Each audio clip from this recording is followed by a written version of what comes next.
Everyone, my name is Douglas Kellner, co-chair. I'll call the meeting to order and introduce the other commissioners. I'm Peter Kuczynski. Gregory Peterson. Andy Spano. So the first order of business is to meet as the Board of Canvassers to certify the election results for Senate Districts 5 and 8. So we're certifying Senator Marcelino in Senate District 5 and Senator Brooks in Senate District 8. Those are the ones who are part of litigation at our last certification. The co-executive directors had provided the preliminary numbers to the Senate, and now they are certified. So we need your signature on the top certificate, and then the packet is the updated numbers. Last page. That Tom I sent over us.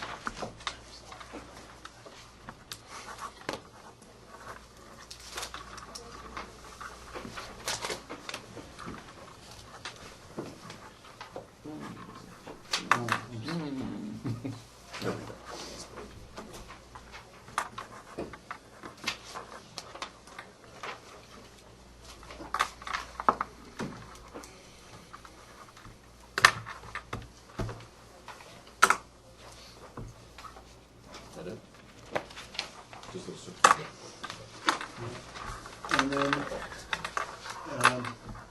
can someone explain the issue about the certification of the presidential numbers from New York City? I don't have it as Brendan does. When we did the certification, it was there was a differential in their numbers that we have since updated into this report. And I don't know that I have the numbers. Into the report that we just signed. The one that you just signed with the supplemental changes. So it increased the total number of voters. So we're at 7.8 million now for the statewide race for president. And of course, it did change the numbers for the candidates themselves. Didn't change the result, but it did change the number. Are the numbers that are now posted on the state board's website the same as what we just certified? I think we were waiting for you to do this so we could then update the record with these numbers. So I think you guys generated that document this morning, or? Charles. Yeah. So once we receive that How document. big a difference was it? Do you remember? I think it was in the 60,000 range. I mean, there were a certain number that were changed because the court situation, the two Senate districts, was a couple of thousand. Ulster County had a preliminary I'm sorry, I meant the New York City. certification. But I think New York City, do you remember how many were different? I don't remember exactly, but we can get the number for you. And as part of this process, you routinely send this off to the National Archives? We For the do, presidential to give them the returns? update. The last time we had to do this in 2012, it was because of Hurricane Sandy. The National Archives said, thank you, but they will not update their numbers unless the state files an amended certificate of ascertainment from the governor. So I sent that message to the governor's office to get a certificate, and we never received one. But we do send it to the National Archive, and we will send the numbers to the governor if he wishes to issue an amended certificate. Okay. I'd like to at least get copied on the communication to the governor so that we that we have paperwork that shows that we formally asked the governor to issue the amended certificate. If everyone agrees. That's fine. Okay. All right, is there any other business for the Board of Canvassers? Then we will proceed with the agenda for the regular meeting of the Commissioners. The first item on the agenda is approval of minutes.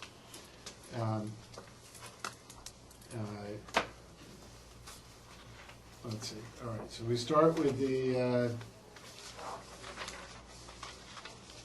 there are 2 minutes that were distributed that I'm prepared to vote on now. Which two? The confidential minutes for the December 8th executive session, This one?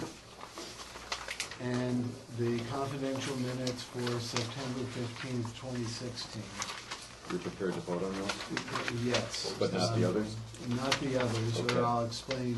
The, Okay, I had something I wanted to bring up on the September one. okay. Just, and it's just a form issue. Sure, that's fine. Well, there was a That's- change made in the September one, Right, down in that, actually, it's right here. It's the one that says the poll would not be filed or provided to the, and then you took out something, but it says hearing officer purposes. It just seems very awkward to me. I don't quite, it doesn't read.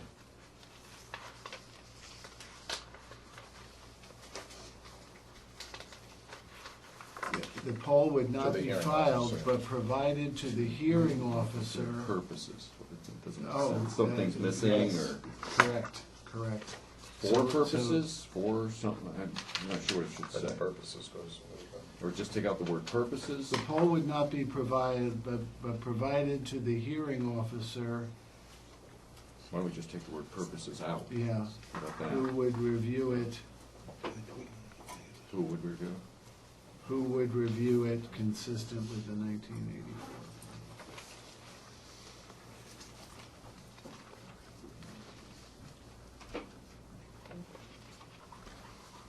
Good, I'm glad you picked that up.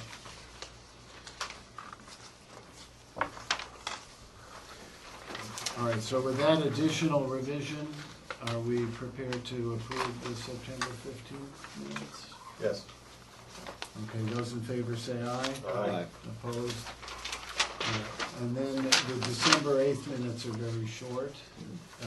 I'll move those. Those in favor say aye. Aye. And then,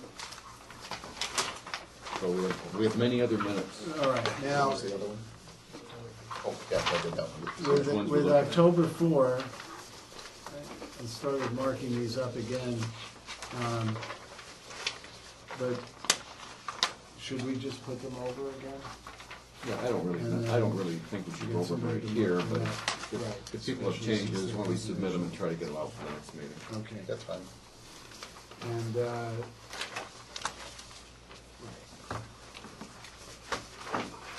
all right, then we'll move to the unit updates. We'll start with the co-executive directors, Bob Brim and Todd Valentine. It's been a busy time since our meeting in December. We immediately worked after you certified the results to obtain the documents, to hold the electoral college. Can I just raise something before we start? Sure. I notice we're not being recorded today, and I guess I just wanted to have sort of an explanation, and Oh, sure. so we can all understand why. We received word once the State of the States were scheduled that the agency that normally does our live broadcast was unable to do that because they're all at the various State of the State locations doing, that's a higher priority on their list. So John received that information, I think, last Thursday, and we're using our tape recorder to do the best we can, but we don't have a substitute in that shorter period of time. Okay, so this will not be videotaped for purposes of even future. Where there won't be a transcript of the meeting. Yeah, we is there gonna be a We'll transcript? use this to We'll make post the audio transcript. today, Okay. obviously without any video, and then we'll submit the audio to our provider that we normally would get transcripts from, and they'll do a transcript of this audio. Thank you. I didn't even Yeah, know. I just know.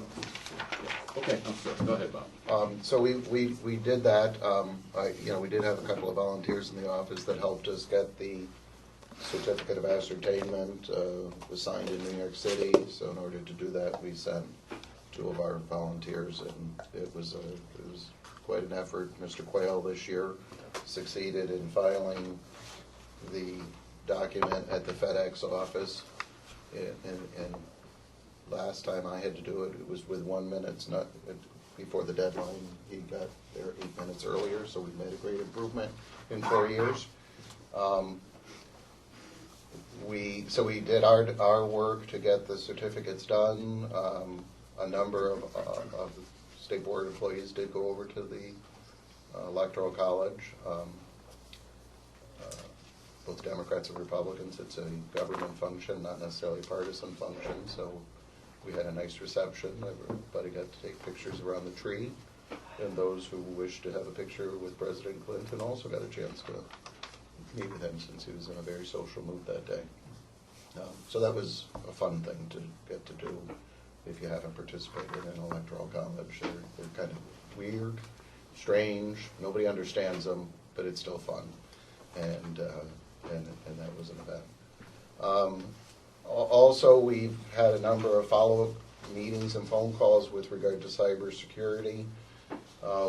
We participated last Thursday on a call with the Federal Office of Homeland Security. The director wanted to further confer with the states, so I thought it was originally going to be just a broadcast where they spoke to us, but it turned into a Q&A also. And it was a follow-up of an earlier one we held. They reiterated to us, the department, their feeling and their report that they were working on with regard to cybersecurity.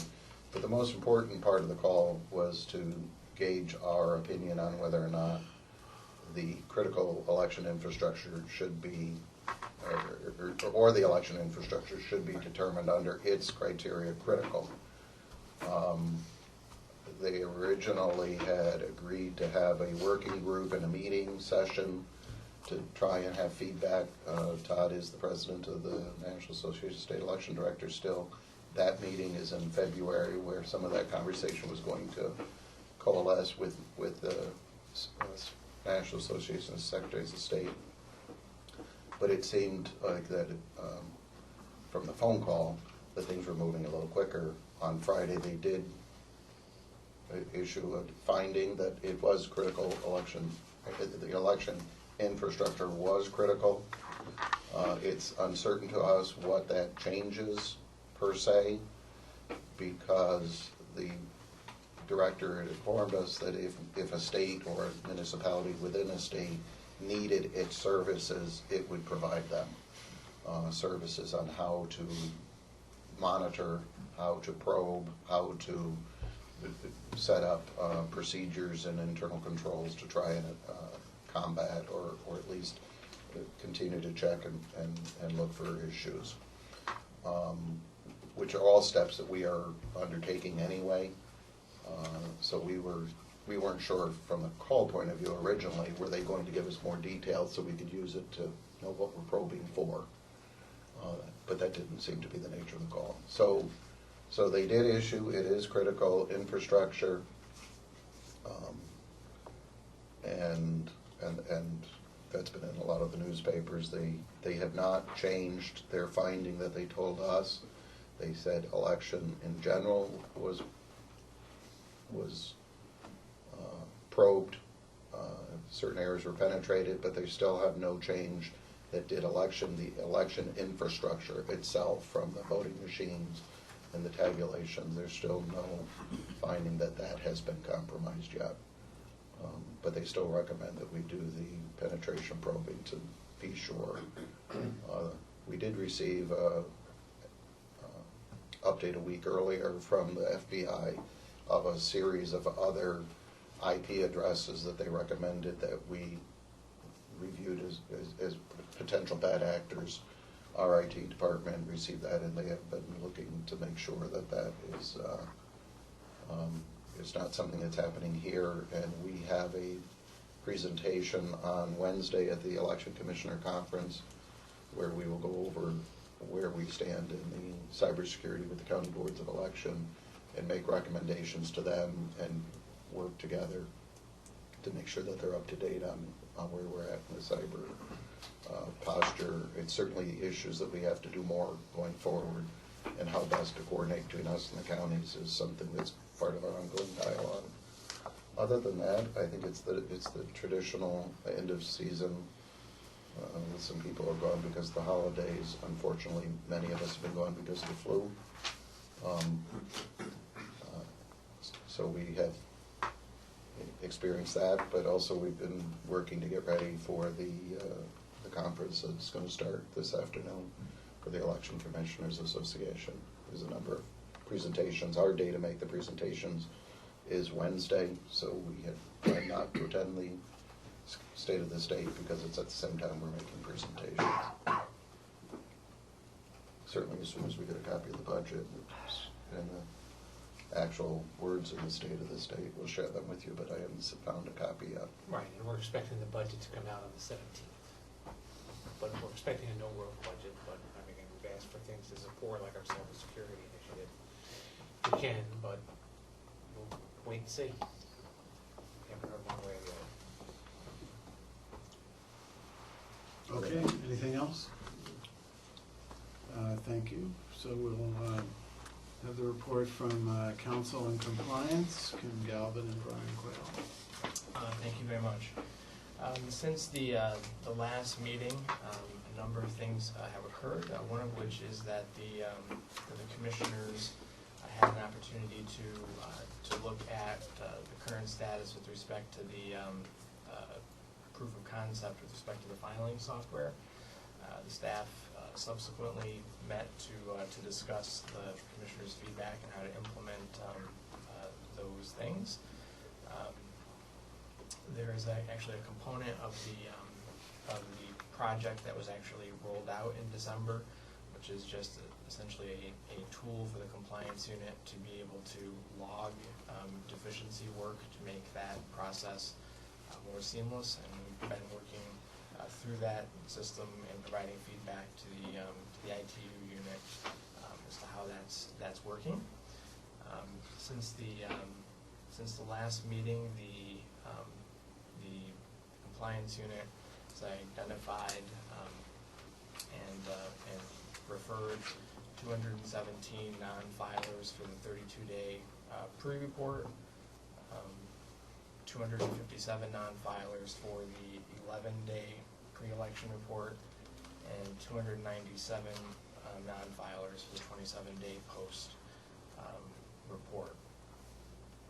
The compliance unit staff and council held a meeting with enforcement regarding some of the processes associated with deficiencies, and that meeting was very productive in my view, and continuing to make the process of communication between the units and the provision of information happen in a way that meets the needs of both. On the council side of things, the council staff has continued to work on the approximately 10 cases that require attention for the agency. We have received one new lawsuit related to somewhat difficult to understand what's actually even alleged in this lawsuit. It's somewhat frivolous, but related to the apportionment of the allocation of electors to the state of New York and California. And the council staff has begun work on the legislative agenda. There were 19 items on the legislative agenda last year. These are proposals that the state board makes to the legislature. 6 of them were enacted, so there are 13 legacy proposals, and we're continuing to work on other concepts to recommend to the commissioners for addition. We have received, I believe, 7 administrative complaints, and have worked in accordance with the regulation to process those. I believe 4 of them require moving to a hearing officer process, and pursuant to the rules of the board, the hearing officer is either there are 2 hearing officers for each matter, 1 commissioner on each side, or senior staff designated by the commissioners. So for the purposes of making those designations, I think we recommended that the commissioners may want to adopt a resolution authorizing the co-executive directors to do that, perhaps during new business, or take up that issue. A great deal of work, and Bill has been in particular spending a lot of time on this, but so have several other staff members, updating training manuals and CLE documents to reflect the rather substantial changes that occurred in 2016. And let's see. And the IE emergency regulation that was adopted at the last meeting and the beginning of the permanent adoption process was effectuated by filing the necessary paperwork with the Department of State. In a nutshell, Bill, do you have any? Any questions? Okay, then we'll go to election operations. Brendan Lavilla. Since last meeting, all the candidate notifications and oaths were distributed. The year-end survey went out to all the boards. There's been, in preparation for the commissioners' conference this week, workshop set up for new commissioners, and scanner, BMD, EMS consultations set up with the staff as well. We've also worked on all the year-end tasks, document storage, and archiving everything as well. On top of getting some new updated results from what Bob mentioned, the different counties that have sent stuff in since our last certification also. I think that's it. Okay. One of the issues that came up last week is that the New York City Commissioners have mentioned again that they are considering using the lever voting machines for the runoff election, and has election operations prepared the protocols for how the scanners can be used and tested appropriately. I didn't know anything about that, so maybe Anna would, but Pardon? maybe Anna does. I've never heard anything about that. All right, well, so that's something that needs to be addressed this week during the conference. I did send an email last week about it. Our staff has consistently argued that there's no reason to use the lever machines, that there is sufficient time to do the testing if they properly set up protocols in advance. And Can you resend that? I will. Thank you. Please. I think the email came over the weekend, so Oh. and you had mentioned just before this meeting, so I had a chance to walk down and talk to Ann quickly, but not Brendan yet, since he wasn't in his cubby when I went by. But it's only like in the last several hours that I saw that they came up at Tuesday's New York City meeting when you sent that email. So we did, as an agency, respond 4 years ago when they wanted to use the lever machines to review with the city board what it would take to turn those machines around between primary and runoff if they use the certified equipment we currently have. And certainly we can update that and make sure that we're all on the same page, since it's 4 years ago, and reshare it with everybody. But it's only come up recently, so that's, Okay, I would appreciate that. we'll get on it. They had this problem 4 years ago. Yes. Yeah. And, Nothing's changed. Is that correct? well, nothing's changed. They argued 4 years ago, contrary to our staff, Right. that it was impossible for them to comply with the Right. regulations, and got the legislature to Right. enact a special bill authorizing them to do it. Is that what they're asking for again this year, is Apparently. legislation to exempt them? Apparently. And, well, the legislature has taken a tougher stand more recently about jurisdictions trying to continue to use the labor machines. And it's certainly our responsibility to make sure that the procedures are available so we can show that it is feasible to use the scanners. The legislation 4 years ago, instead of 2 weeks, made it 3 weeks, which does itself an issue with the political calendar, but it also required the city to prepare a report and a recommendation, and I've asked twice at the commissioners urging for a copy of the report, and I haven't received it, if there is one. I would certainly be interested in reading it if they're resurrecting the proposal again. I do remind anybody who asks me the question that the state of New Jersey, which is slightly different, ran a statewide race for United States Senate. 3 weeks later, a statewide race for governor, and they turned around their equipment. They have different equipment, and they don't have the same testing protocol.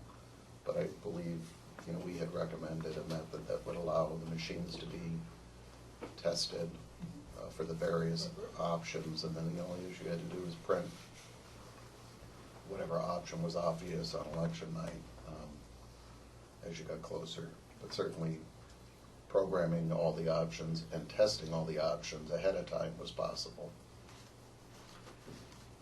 All right, well, thank you. I just wanted to call that to everybody's attention. So we'll move on to the public information. John Conklin. Thank you, Commissioner. The Public Information Office has quieted down considerably since the last board meeting. Most of the calls have been around the election results that were posted on the website, the operation of the Electoral College, and then the last campaign finance filings for the state legislature. We completed 46 FOIL requests in December. Tom and I continue to participate in discussions concerning cybersecurity in the general election.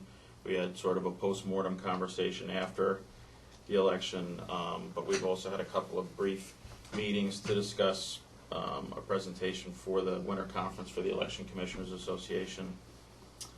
We've also had a similar meeting to discuss a DMV presentation at the Election Commissioners Conference concerning some changes in how they prepare their documents. On the website, we've taken a few things off the homepage and moved them to other parts of the site.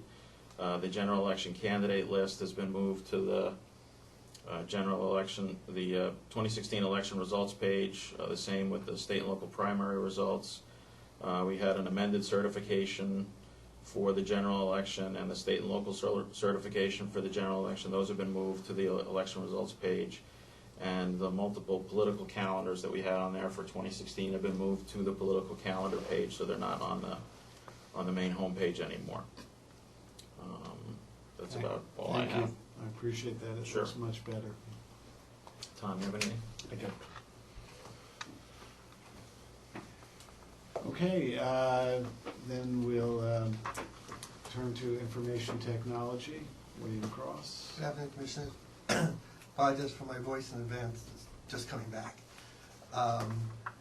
Campus Fighters, as I mentioned in the previous meetings, we're continuing to try to resource that project. We've made significant progress in the past month, reviewed over 30 candidates for a project manager position, tester position, and a specialist. From those interviews, we've made offers to the top 3 for each of those positions, and I'm happy to report they've accepted. We are working right now to just determine start dates, but most of 2 of which will anticipate to be this month and 1 early in February. We're still working on trying to fill 2 key programmer positions for that project through HBITS. The order's been prepared. We're currently just waiting on state approvals for those. And we're continuing to try to fill 1 state-based programming position for that.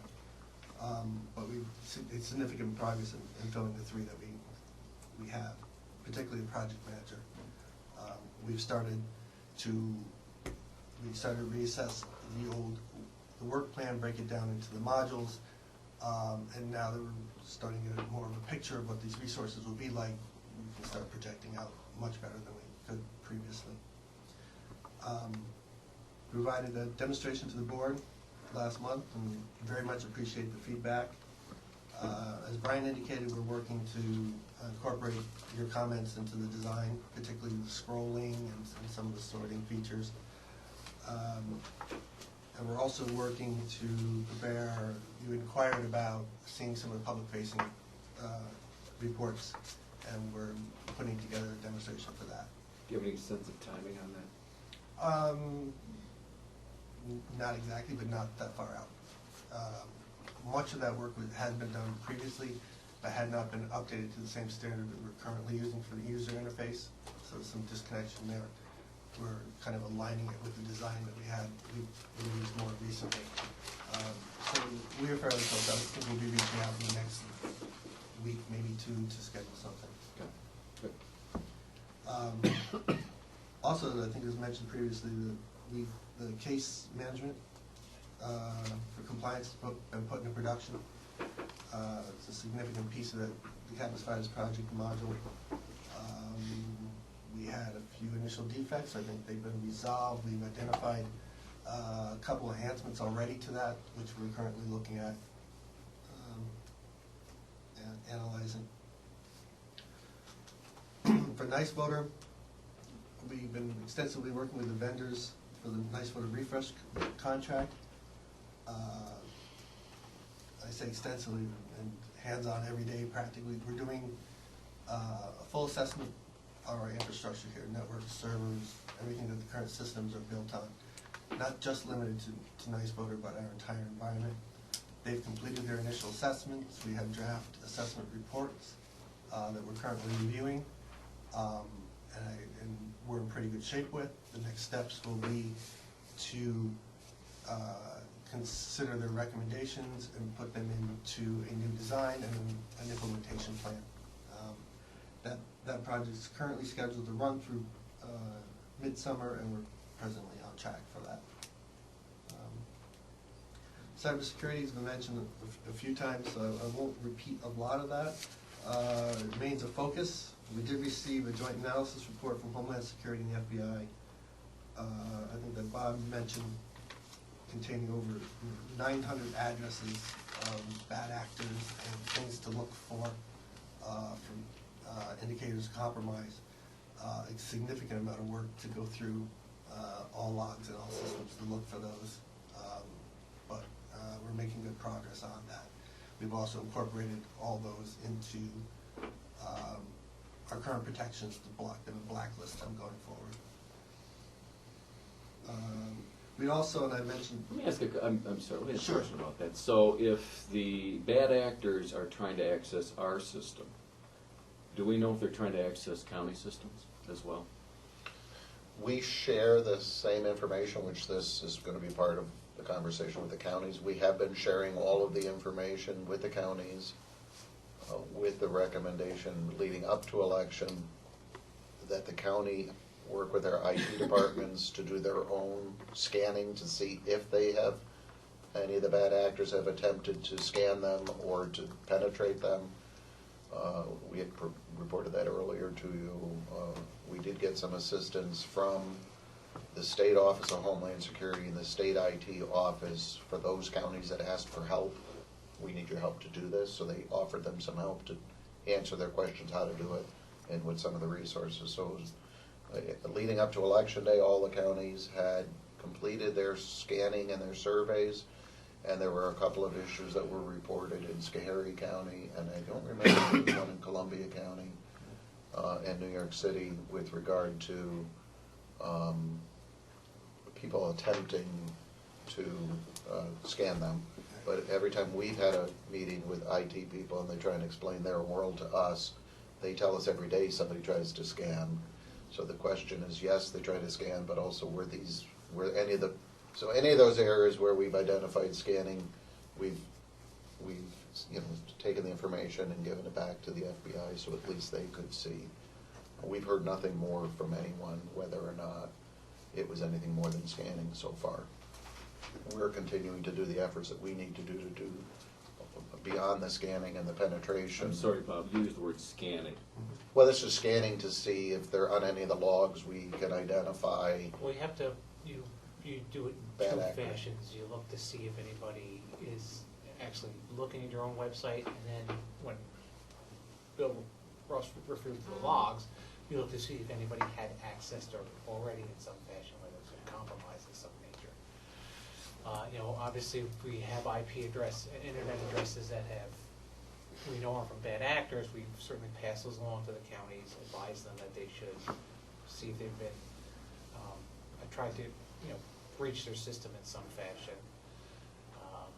But, you know, the county system, we've identified, we know as a known vulnerability for us in a sense that we're not in control of the county systems. But, so we're trying to work with the counties to at least get them to advise, because not every county board controls their own IT system, so that's been the hard part for us.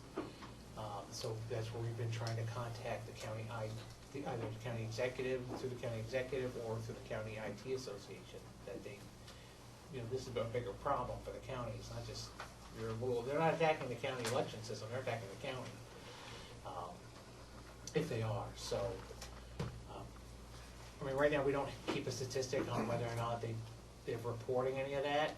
We've told them, for purposes of expediency and enforcement, that if they have issues, that they need to then report that directly to the FBI. They have a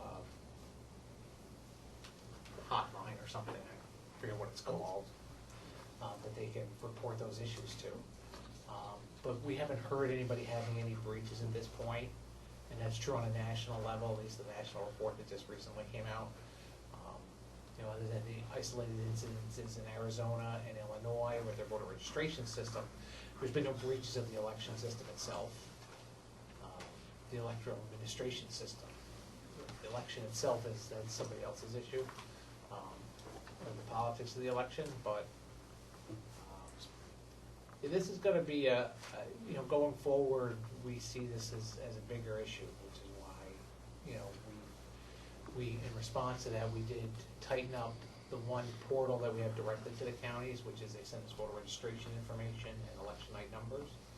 So we've tightened that up so that we're only going to get the correct information from those. We don't go into the details of what you call that, but My next item. what? My next item. Okay, sorry. But, you know, we still see the counties as an issue, and that's why we wanted to brief them specifically on Wednesday about, you know, what had happened in the past, because I don't think a lot of people really put the pieces together. And we've had phone calls with them, we had statewide calls with them to bring them up to speed on that during the election cycle, but we still need to go forward, that we still think we have work that has to be done long-term to ensure that actors they haven't gotten in, we want to make sure that they don't get in again. And, you know, we know that this is a potential issue. And you know, and the problem going forward is that, you know, we know the attacks they're bringing now to try to manipulate data. We don't know what they're going to do in the future, so we can only kind of speculate as to how we need to harden our own systems. So it's going to be a challenge. And, you know, we thought we had done pretty good, and I think overall we did do good. I think the confidence in the vote system is not undermined by that. But that doesn't mean we don't continue to be vigilant about it.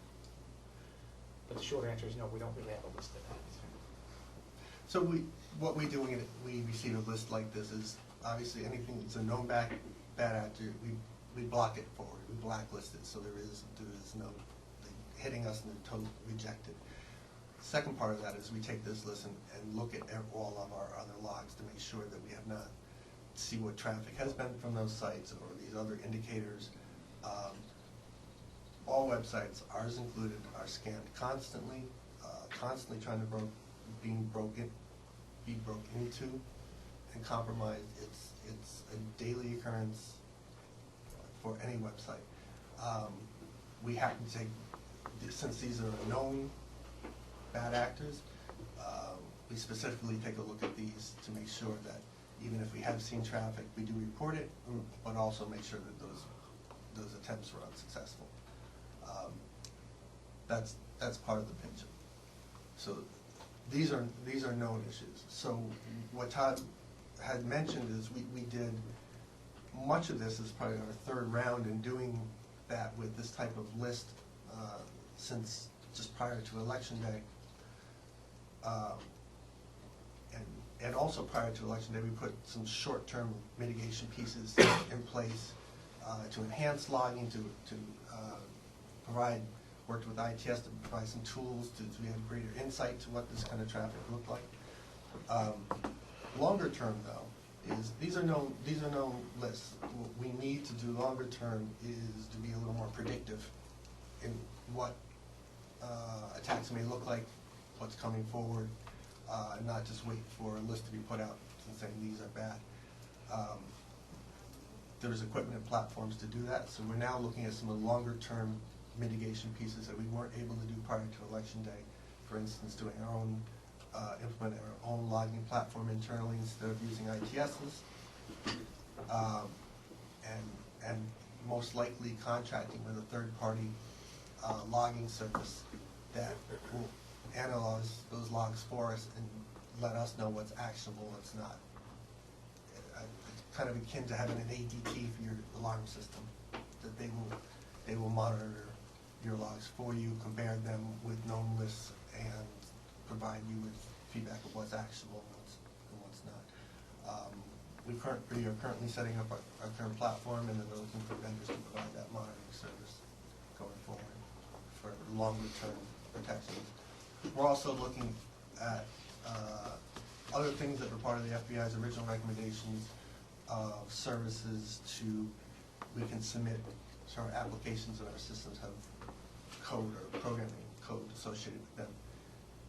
You can run those code through Analyze to determine possible deficiencies there. Just an extra step and an extra layer that we're looking into doing going forward. There still are several services that we will work with state IT and federal Homeland Security where they are like a redundant check to make sure we didn't miss anything, so that, and there is a strong collaboration in the IT component of that world where they share more than they tell us. Clearly, now that the only one issue that came out of the call last Thursday was if we asked certain questions under federal rule, they felt that the answers could be public answers. So some states might not have asked them because our rules might keep it confidential, but their rules at the time may keep them public. So clearly, as a critical infrastructure, their answers would still be confidential, so we're not giving away the key pathways that people could attack us. But there still are more information that we need to get out of them. So it has, we continue to keep the calls. They aren't as daily or twice a week as they were leading up to Election Day. But they're still every couple of weeks with those actors, and it might increase. But there's still much more work to do, which is pretty much what we'll be saying on Wednesday. And there's more work we need to do to protect the county end coming to us. That was our budget submission in October. There is a cybersecurity component in the state of the state in the budget from the press release on Friday, but I haven't seen the details yet to know what. But I think we've all realized that it's a whole area that we have to do much more in, and we've done a lot, but we have a lot more to do. We also continue to utilize Homeland Security for scanning in addition to the state. Some of it's repetitive, but there is different information on different ones. So security really consists of layers, and we've tried to increase as many layers as we can for protections. I believe that's all I have. Website analytics, we've pretty much back down to normal levels for December now that we're past the election. I can share the statistics with you. That's all I have. Thanks very much, Bill. Hear from enforcement, Risa Sugarman. Thank you, Commissioners. As Brian said, we've met with compliance. We had a good success with our letters that we sent to the elected officials in terms of the deficiency, the deficiency letters that we sent out. Certain issues came up as to how we were going to handle the deficiencies as they came back, and as my auditors had conversations with the treasurers and with the candidates in filing, dealing with the deficiencies and filing their amendments. So I met with Brian and with Kim last week to work out the procedures to deal with the advice given to the treasurers as to how to remedy the deficiencies, and then what would happen when the committees would file their amendments and go through the process of the compliance procedure again. And I think that we'll be able to work out that protocol. The sending out of the letters was a very successful process with the elected officials. Those who did not respond to the letters will be getting calls from my staff, and if those calls are not successful, then hearing officer complaints will be filed in those particular cases. We're continuing to work on our investigations, and we will be continuing those investigations. And do I understand that basically what you've done is selected a group of the deficiency referrals for these follow-ups? For the first round, yes, and those were elected officials. And we're going to do the same thing with the failures to file. Today, as I discussed last meeting, we were preparing to send out the emails on the failures to file, the non-filers. Today we sent out the emails to the 2016 primary non-filers, the state primary non-filers. The next emails will go out to the state 2016 general election non-filers later this week. And then the 2015 and 26 periodic non-filers, state and local filers next week. That should catch us up so that we should be able to do the 2017 January periodic, and the 27th, on the 27th, the 10 days after that report is due. So sending out those emails in today, the end of this week, and then later next week for the two follow-ups should bring us up to date on the 2016 non-filers, so that by the 10 days after the January periodic, we should be caught up and able to send out the emails on those. After that, while we're doing that, we're going to send out a targeted mailing first to judiciary candidates and judges that are in office that are non-filers. They're going to be our first targeted mailings, and then we're going to send out mailers to party committees who are non-filers. So in addition to the emails that we're sending out to all, we're going to do targeted mailings as well. So you're saying you're sending emails to everybody, Correct. and then are you gonna give those emails a chance to be responded to, and then if they don't respond, you're gonna send a letter, like a hard letter to certain groups, like judges and party committees? Is that the strategy? I think, obviously, if they're complying, they'll take them off the list. But So what do? I think You give them a time frame in the email to get us the Yes. report, and if they don't do that, you then send them a, then we're going to do a targeted mailing. And it'll be a mail, not an email, but A snail mail. snail mail.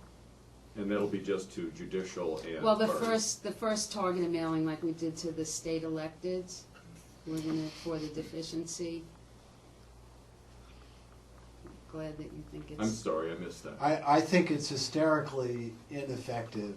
I'm glad you think So that the bottom line will be that there'll be hundreds of filers who have ignored the email, have ignored the snail mail, and so far, after 2 years, we have, I don't have the exact number in front of me, but it's over several thousand, non-filing referrals without prosecutions, and that there have been roughly a dozen out of 2,000 referrals that have resulted in prosecutions. It's, the emperor has no clothes. And I would just call your attention to the Moreland Commission report about how the former process, which you referred to as your autopilot litigation process, did not work. So I agree with you. So we've made it worse. Well, I don't think that we've made it worse. In the 2 years, there have been 2 criminal prosecutions for failures to file. Both of those defendants have taken pleas. I've gotten several hearing officer settlements where the respondents have actually paid their judgments because of the litigation. So, Commissioner, I disagree with you. We have a fundamental disagreement about how to handle these. And going forward, I guess we're going to continue to have this disagreement. And I take a general disagreement with you continuing to make the statement that it's better to not file in this state now than it used to be to file on a piece of toilet paper. I have never said that. I have never used those words, and that is inaccurate. This is the process that I'm beginning. If it doesn't work, we'll try something else. Okay. Did you have any other questions, Commissioner Kosinski? Well, I guess I'm still trying to understand the process. So the email goes out to everybody. Then after a period of time, I don't know, you put a certain time period in your email, I presume. Can I ask what that was? I for believe people? it's 10 days. 10 I don't days. remember what So it 10 was. days pass and nothing comes in, let's say. And then I'm a judicial candidate, I get a hard copy letter, which gives me what, another opportunity to comply in that Well, I letter? believe the law will say that you're subject to either criminal prosecution, litigation, or a referral to the Judicial Ethics Commission. Okay, and is there a time frame in there, or? I'm sure there will be. Okay, The so if you letter don't is- comply now within another 10 days, you're going to then forward their file to another entity? Or being- we'll file a hearing officer or refer it to the district attorney and then refer it to the Judicial Ethics Commission. Okay, are you exercising your ability to, say, bring civil litigation? Yeah, that would As be the well. hearing officer proceeding. And is that gonna, I mean, would that happen automatically to these entities as well as having them referred to the appropriate DA and/or? I think that if the district attorneys, a criminal referral would supersede the civil litigation. So does that, I'm sorry, go ahead. I'm sorry, I didn't mean to interrupt Sorry. the train of thought, but it, you know, as an attorney, it just astounds me that there are actually judges out there who wouldn't file. And if There that- are, I think, 130 judicial committees, more than half of which the judges are sitting judges. When you say sitting judges, you know, Supreme, county, God. local. well, how about just telling them you're gonna send a letter to the Office of Court Administration? Well, that's the judicial. No, I realize that. Well, you would hope that they don't know that it's their treasurer that has done it, so we'll give them the So opportunity. this is going directly to. Both, it'll go to the candidate. treasurer and the candidate, and the judge. Unbelievable. Yeah, you would think. And so if they fail to file, you would then pursue a civil hearing here regarding their failure to file, and that hearing officer would then have the authority to impose penalties? Well, the on hearing officer would committee? recommend, would issue a report, and then we could go to Supreme Court. That's the process, hearing officer, then to Supreme Court. Okay. And so this process, you're anticipating playing out with this group of failures to file before you would proceed with any other group? No, it would be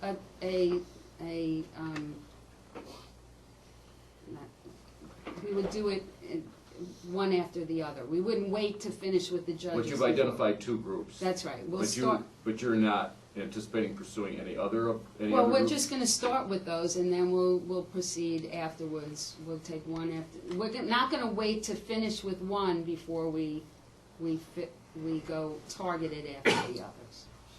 And we- so you're starting with these two, but you're anticipating pursuing everyone else? Well, the emails will also generate litigation as well as referrals. But this will be I'm sorry, in I'm not understanding, did I miss something? What litigation would be prompted by the emails? Well, it would be the same procedure. Those who don't reply Okay. or don't file will also, depending on their history, would be subject to hearing officers or referrals to district attorneys. But are you gonna send them a hard copy letter before you would take that Probably. action? Okay. Or maybe even a phone call. I know there's been some discussion, can you proceed with a enforcement action without a hard copy letter? Yes. The only thing the hard copy letter establishes is willfulness. Okay, so the civil procedure can occur without the hard copy letter, but a criminal proceeding cannot. Well, willfulness you would need more for intentional conduct than the willfulness letter. So I don't believe we would need a hard copy letter to go to the district attorney. You don't? No. So you could do it based on your email, you're thinking? Well, I think that we would need more information. It depends what we what we would need in terms of building an investigation. Might have to come to you for a subpoena. It depends. The district attorneys are not going to just file a criminal case without investigatory information. So that would determine what we would need, what the history is. That would be determined by the history of the particular candidate, treasurer, and committee. To determine whether you're going to do a hearing officer case or a criminal referral is based on what the history of the candidate, committee, and treasurer are.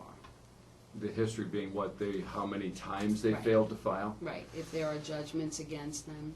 So an investigation that you would undertake would be to uncover how many times I'm trying to understand what the scope of an investigation would be then. We know they failed to file. Yes. We know you sent them a letter or an email saying Yes. you need to file and you haven't. What would an investigation uncover beyond that? Well, it depends on what contact was made by, just like when you require certain information from me in terms of subpoenas, the district attorney is not going to file a criminal case just based on a failure to file and a letter. They would want to know what the status of, how many letters, what their filing is, what's the background of the committee. Is there an intentional conduct on the part of the committee? And that might be contact with compliance, contact with my office. Is there filing that has been done before? Are there records that should be obtained through subpoenas? There's a lot more, Commissioner, than a strict liability in the election law that someone needs to file a report in order to file a criminal case. And in order for a district attorney to accept a failure to file. Okay, fair enough. Let's take it out of the criminal element for a minute. Let's switch over to the civil element. Mhm. So in order to instigate a hearing officer process, what triggers that? Well, it's the same, it's the same kind of inquiry, except it's on a lesser degree.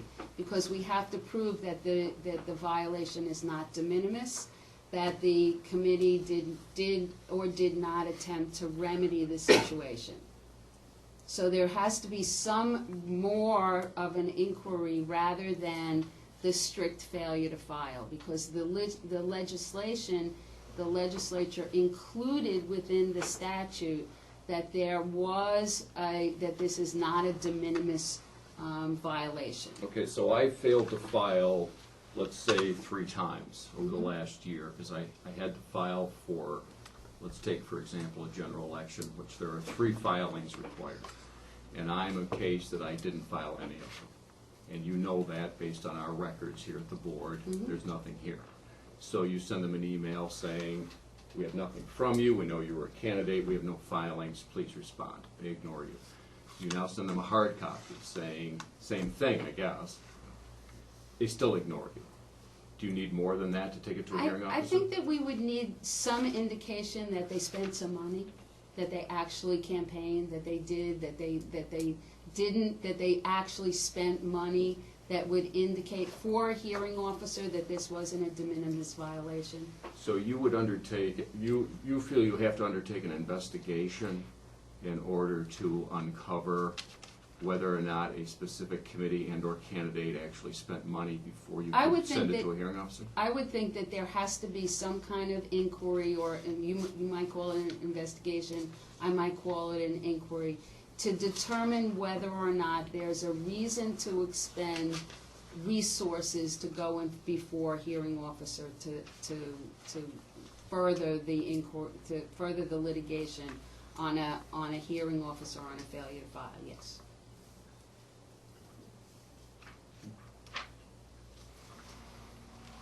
I've known many judges, and they always try to get rid of their money after the campaign because some ethical law says they can't Their carry window it. closes, yes. So we're not talking about anything after these closing statements not being filed.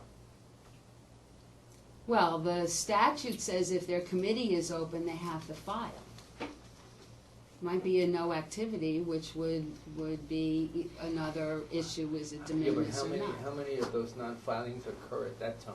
I don't know, I can't tell you Because that would be very different. that. That would be an inquiry as to whether or not it should go forward after that. But there are issues as to whether they can close their committees or not. I know they try to get rid of that money as fast as possible. Well, they're not allowed to spend it after their 4 months. Anything else? No. All right, so that concludes the reports. We go to old business now. The first item is discussion of the documents policy. Brian, you want to bring us up to date on this? Sure. There has been an original sort of draft policy that I think I drafted, and that was shared with our Republican colleagues, and there was a subsequent set of amendments to that draft. Obviously, several discussions over the course of a few months by the commissioners as this has developed. More recently, I made some additional changes and recommended those changes to the last draft that Kim had shared. Both drafts have been shared widely. The drafts were provided to the Enforcement Council, and I think the question is, where are the commissioners at with respect to our current iteration, and then we'll pick it up from the direction of the commissioners.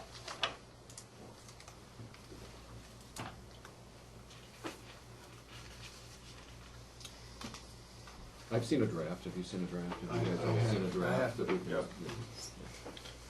Well, I know you guys have been working on it, and I know that Reese has been involved too to some degree, because I think she gave us something a few months ago regarding her position on this.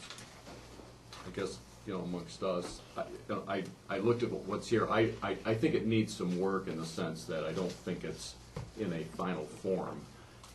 And some of it is maybe just cleaning up the language. But I think on principle, we need to come to some agreement as to whether or not, this board will retain authority over these documents that are being given to us for purposes of our dealing with them the way we see fit, as opposed to just adopting a blanket policy regarding them. But I think this policy, as I read it, would retain the board's authority on an almost case-by-case basis to determine when and if a particular document that's provided to us is appropriate for public release, or whether it's deemed confidential and will remain in that context. I think we're trying to wrestle with this, as I see it, in the context of the Freedom of Information Law, which I think does have some bearing on our obligations as a public body to ultimately, if not initially, turn over documents and information regarding decisions that come to this board and we have to make. I think the policy as drafted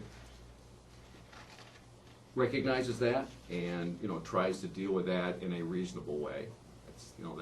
That's my belief, but I'm not sure we have even consensus at the board level, let alone with the Enforcement Council, about how these documents should be treated. I don't know if the other commissioners have thoughts. Well, I agree with your overall characterization of our goals. I think that the problem from my point of view is that the policy is not as transparent as it should be. That particularly in the realm of election administration, that it is important that the public be aware of how enforcement issues are being handled, so they can evaluate whether it's being done in a uniform manner or whether partisan considerations have been affecting the outcome. But I think that the way you've characterized the principles, Commissioner Kosinski, are good and productive, and I would agree that we should continue to look at it in order to reach that objective. I know we've agreed on certain points. I think that documents that are criminal matters that go to enforcement officials, that they're confidential. If the person who gets it decides they're confidential at the point. But I think we should take them on a case-by-case basis. That's my thinking right now. Yeah, I mean, I think, for example, there are times, and there may be times, when a document that's generated in the context of enforcement action could be and should be used as a educational tool to people outside maybe the context of that specific case, to help people out there understand how we're interpreting the law and the rules that they have to follow in order to comply with the law. An example to me, for example, is the independent expenditure area, which is new. There's a lot of new legislation in this area, and how we deem to enforce it is important so that people out there operating in this area have an idea of what we're looking for to make sure they're in compliance. And I think many times it's the context of an enforcement action where this will be fleshed out. And I can certainly see where a document that's generated by the enforcement unit may be useful to people, and we should make it public so people can see this is how we analyze the problem, this is how we analyze the situation, and this is the conclusion we reached. So I think those cases are an example to me of where we may want to release it publicly because of that usefulness of it. And there may be other examples like that. So I agree in principle that I think there should be an ability to release, when appropriate, documents that are generated in the enforcement context. But I agree, I think Agreed. it should be case by case and based upon the overall public good. Not to besmirch somebody necessarily, but to try to educate people. Because we deal with a lot of enforcement actions that have larger context than just the single entity that we're looking at. There was another principle in there I think we all agree on, is that the person who is being mentioned in the particular action is notified before, if it's something to go to a hearing of. Mm-hmm. I think that's currently in the draft that's been Yes, it going is. around too, I which is, think that's is something important. that's easy to agree on. Hmm? So we'll continue to work on this. Okay. All right, next is automated audits. Brian, I think you were the last to communicate on this. Yes. Has the draft been circulated or is about to be circulated? I think the draft has been circulated to our Republican colleagues, and certainly there's been dialogue on the various drafts that have been out there. The latest iteration of the proposal basically attempts to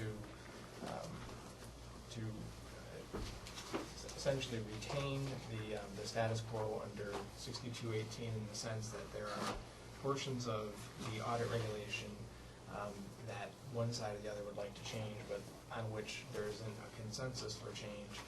Yet we have this legislation permitting the use of tools, but makes automated tools, but makes the use of those tools contingent on adopting a regulation. So the latest draft was an effort to say, why don't we just tackle the discrete problem in front of us without dealing with the contextual and bigger issues on which there just isn't apparently a consensus to address.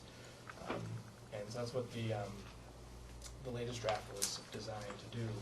One of the things that draft does retain in permitting the use of audit tools is it requires that that a certain number of ballots be compared to the tabulation results to ensure that that the audit tool is actually working as it is supposed to. It's sort of any time you use a machine to do something at some point or another, you want to calibrate it.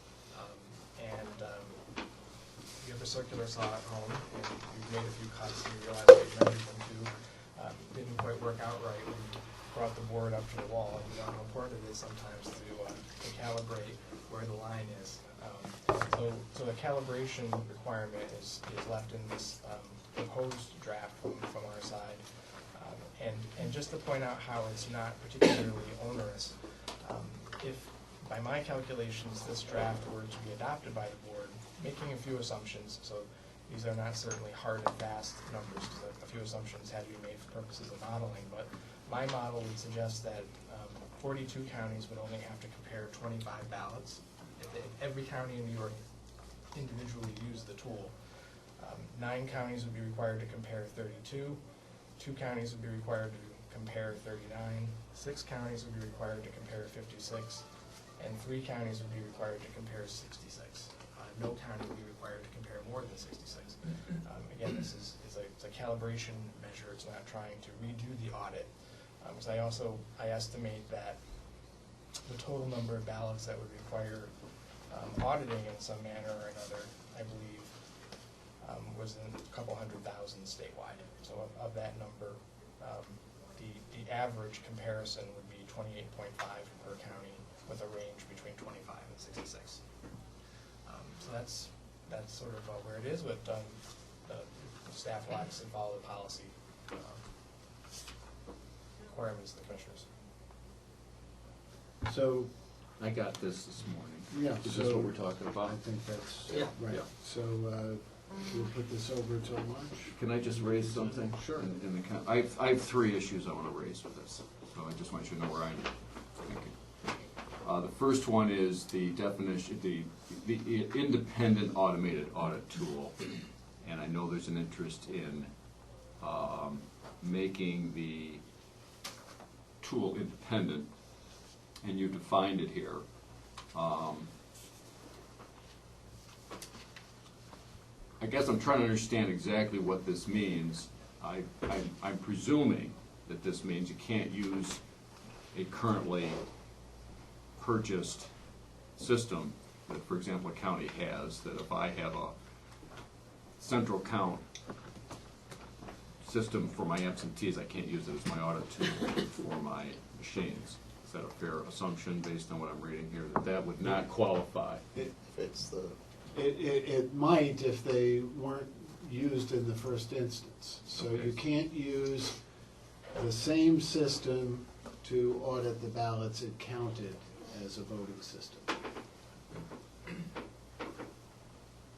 So if you use an image cast scanner to count the votes on election day, you cannot use the same image cast to audit the votes. So my machine scanner is counting my votes on the machine. On Then I have election day. On election day. Then I have a separate scanner that's my central count scanner for my absentees. Right. And if it's independent, it can be. But what does independent mean? That's what I'm trying to understand. Is that ever independent from the count that I'm using at the poll site? Well, if it's programmed separately, Okay. then it would be independent. So does program separately mean somebody programs it separately? A different person at the Well, board? different software. Different software. Does a different person have to do it as well? If I'm a county employee and I'm programming the machines for the central count, I'm programming, I'm a small county, I program the machines at the polling place, I program the machine for central count. Now I'm also programming this audit. Is that independent? Or does it have to be a different person? Well, that's That's not really addressed in here. correct, I and guess that's I'm an raising- important issue to address. Yes, it seems to me it is an important Because issue. obviously, an audit is not effective if it's not independent. But is it not independent if I have independent software, but I'm not an independent person? Or what if I have not independent software, but I do have an independent person? We have to address that. So what if the board says, well, I'm gonna use the same software, but I've got a different person that I have identified in my board who will program that one, being the audit one, from the person I who's can't who's- imagine how that instance would be independent. Okay, so that's not It's the same independent, too, software. even though it's a different person. Right, because the software is itself not transparent, that you can't look at the software and know that it's doing what it's supposed to be doing. It's a black box. So you need to have a system that verifies that what goes on in the black box is accurate, is producing an accurate result. One of the things that comes to mind with that conversation is that with respect to the use of the same personnel, it actually points up why it's important to have, even in a very small number, the manual calibration, because even if you use the same person and the same person were to make the same errors, theoretically, not ascribing malintent but just error, you would discover the issue if you have a bipartisan comparison, because you're taking what is truly a separate measure between the two machines checking each other. You have a calibration of the human eye saying, gee, it's a vote for Trump, and the machine said it was Clinton or whatever. And that step helps to, I think, ameliorate the concern about counties using the same staff. I think it would be highly onerous and difficult for many counties to have complete segregation of staff between the two. So I would put that out there as one of the things that the calibration helps address. But if we require segregation of personnel and you can't provide it, then you can't do this. Absolutely. That's Yeah, but I don't think anybody's proposing that at this stage, Proposing what now? that you can't use the same personnel. Oh, well, that's what I was just talking about, though. So you would be okay that it's independent, even though the same person is doing all the programming? I would be, yes. Gotcha. And I think because of the calibration check, That's the key. The manual. plus I'm sorry, what's the calibration. calibration check, That the there, manual? that there be at least some manual Okay, that's component, a small manual bipartisan. The component. manual is bipartisan. Yes, And wouldn't you want to calibrate, So it's the programming. isn't that really, wouldn't it be better to calibrate it before you used it, so you know that it was accurate with a Isn't that part of test? your test deck already? Isn't that the test deck concept, and couldn't we do the testing pre-election as opposed to? Well, it requires Seeing if it- pre-election testing. It's, The audit. But the calibration The is machine. you're The setting audit it right machine. before you use it. If you're using the term, as I understand, calibration normally is you calibrate it before you use it, not after I've used it. I would agree with that to some extent, but anytime that I've cut a board to put up against the wall, I've also measured it after I cut it. I don't think there's anything wrong with calibrating before, but it's key to know before you cart it to where you're going to actually use it, that it actually works. And it's more effective, because you know when it was run for the money, when you actually did it, that it was accurate. So if there were concerns about, for example, malintention at any stage of the process, the absolute best place to know that the whole process was free of malintention is the last step, as opposed to anything that precedes the last step, in my view. But I think that clearly is a policy determination for the commissioners. I agree with that statement, that last statement. I mean, if you send this out publicly and you've done it before, it has less impact than if you've done it after. If you talk to the public, they believe everything's perfect. Or everything. That's a problem, that's a problem, no, it's. I've done a little thinking about this, just casually. I don't know why I was on a train or something. We got You do your best thinking of on a it. train, right? This whole process, of getting someone elected has a couple of elements to it. You got the candidate and the campaign. It's very complicated. They got to send in all kinds of things, and we still haven't gotten it completely right. We're still making decisions on things on how to do that. We got registration. We got 50 states all trying to go through whatever, and we haven't got that down right, But this part of the election process, this balloting part, the New York State, the paper, perfect. I mean, try to think of anything else could be confused, but the paper is a paper. You mark it, and you put it in a machine. That's not connected to any other machine, so no one's going to get in and mess up the election. And the last piece is certifying that result. So this part is really important, because from the ballot to the end of the election, we'll have it in a way where at least people can have that part of the election process and be comfortable with it. And that's why I think we should get this right. You know, I totally agree we should get this right, and I'm trying to understand exactly what we're doing. I guess my concern to some degree is I don't want to make this more onerous than it needs to be, Yeah, because I think we should be encouraging counties to use this. I like the idea of automated audits. I think they make sense. I think automating is better in many cases than manual. Manual has its own inherent flaws in it. As much as we like to think we're perfect, we're not.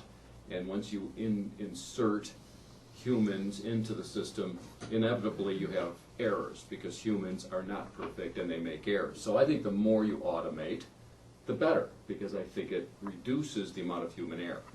That said, I understand that there's an unwillingness to completely automate here, that there's a apparently overriding need to have some human intervention here to affirm what the machines are telling us. But even so, I think our goal should be to make it as streamlined as possible and as accessible as possible to the counties. And, you know, part of my concern about this independence is that while we may need it, I think by requiring them to probably purchase a new machine, possibly requiring them to hire more staff because we need a separate person to program them, especially in small boards, is going to make it so onerous that the counties are going to say, well, we can't afford it because it's just too expensive, we're just going to continue what we're doing. So, you know, I think it's a I balance think here. that's right. I think it's a balance here. I'm I trying to. think so, but I'm a guy that I like machines. I'd rather automate anything. And with that comment, I always have an acceptance of X number of errors. Because I know once I do that, once I accept that, it's not gonna work perfectly every time. In this particular system, I'm not as cavalier about it, because it deals with people getting elected, it deals with them in very important situations that have to, and the vote of each individual. So I think any process that we put in, we should really think about this, has to have a manual process. You can't, that just gives it just a more effective and a more believable environment to be. And I think if it were afterward instead of before, we do it again. This is an environment that's very different than a lot of other things. It's not a machine in a corporation or anything else. This is out there. You saw elements of this in this campaign. Election's gonna be fraudulent, it's this, it's that, people question it. The less questions people have about how we run these campaigns, the better off we are. Okay, fair enough. Well, let me just finish. I don't want to belabor this because I can see we're going to have. So my first issue was the, how do we identify what's independent, and then do independent actors have to actually be involved in the creation of these systems? That's number one. So then number two goes down to the numbers that you've given me. And I mean, the numbers seem a bit arbitrary to me, and I mean, that's a question to me. Where do these numbers come from? Why these numbers? Why 25 when you're under 2,500? Why 32? How did we arrive at these specific numbers that we're going to impose upon the counties? What's the justification for those? Is there some formula that was used that is common to the industry, that this is a way to verify this many ballots? If you have this many ballots involved, you need to count this many in order to have a confidence level that this is accurate. Why is it 25? Why is it 32? Why is it 39? Where are those coming from? I don't see anything there, and I'd like more about that. And then finally, it's on the implementation procedures. I think that county boards adopt a procedure. I think there's some benefit to having a statewide procedure rather than a county-by-county procedure. This rule seems to anticipate each county creating its own audit procedure. I think we should look at a statewide procedure. If you're going to adopt an automated system, we should tell the counties this is how your procedure should work, well, like we do with the audits and everything else. So I think that should be a statewide policy or register, whatever. I would agree with that. So those were my three comments on what you gave me, just having seen it this morning. But I think we should still. The last one, I know when we did like the random audit, how do you randomly select? We gave statewide options, and the counties had to pick one of those or get some. We wouldn't not consider something that we didn't think of. I think uniformity is important. But we said then, in that case, they'd have to pre-approve it. But we gave options to counties. I interpret Commissioner Kosinski's section as saying we'd have a procedure for each type of automated tool, but that there would be a uniform procedure. I think that's. I'm only suggesting when we came to how we randomly select, there were a couple of options. So we told counties you could use A, B, or C.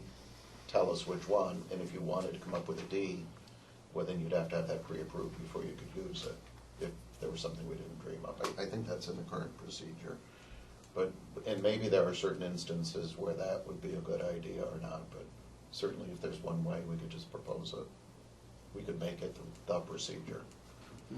No, I just think we should have a statewide procedure, and of course that goes to my other issue, which I still want to talk about, which is the ability of our local counties, like we've seen, to create a whole different way of auditing beyond our 3% audit, which includes, I believe, in our current iteration, New York City's 0.5% rule and Columbia County's 100% rule, which I think are both contrary to state law, and I do think should be looked at by this board as not consistent with state requirements, policy, or statute, and is another issue we should be revisiting in this particular context. And that also goes to the statewide standards and uniformity of our elections process across New York. So I'll just raise that as well. So those are my, I guess, 4 comments regarding this proposal. All right. Anyone else? So we'll put this over. And then the last item on our agenda is the resolution. Actually, we were going to do, With two right, resolutions. but we're going to add a second resolution, right? So the resolution on HAVA funds, which has to be approved by the commissioners. Here it is. Okay, I have it here. It says, All right, so we are, What is this for? What does this actually do? we currently have a contract with Nysboe for 2 items. One is project management and procedures. Another is security testing. They are timed to be renewed. The policies and procedures has been a HAVA funded contract. The security is paid for out of vendor funds when they submit a voting machine that needs to be independently tested. We use that contract to do the independent security testing, and the vendor funds pay for that portion of the contract.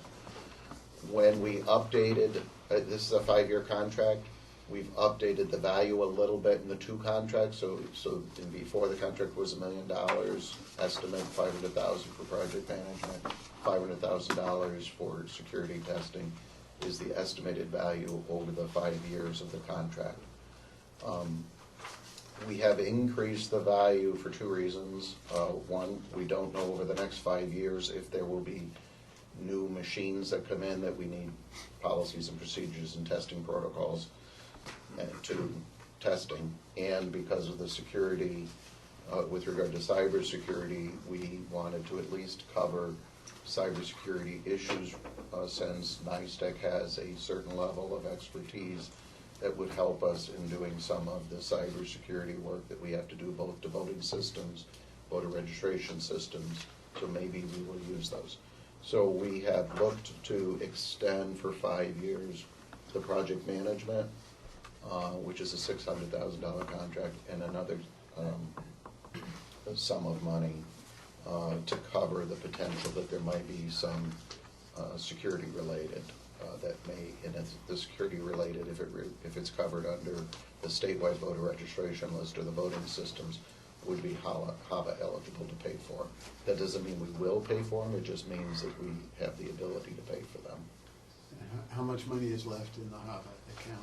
When we met with our people at the Division of Budget and the people at the Office of General Services, it's in the approximate $6 million range. Of that, some of it has been committed to do the Nysboe repair, which so it's between the 2, we would be in the $5 million range once you've approved them, assuming you've approved them, 4.5 to $5 million range. Okay, well, that's, I'll move it. Second. all right, those in favor say aye. Aye. Opposed? All right, then next is the resolution to authorize the co-executive directors to designate the senior staff members to act as hearing officers for HAVA administrative complaint hearings. I don't think we need any discussion on this. I'll move that. All right. Oh, sorry. Those in favor say aye. Aye. Opposed?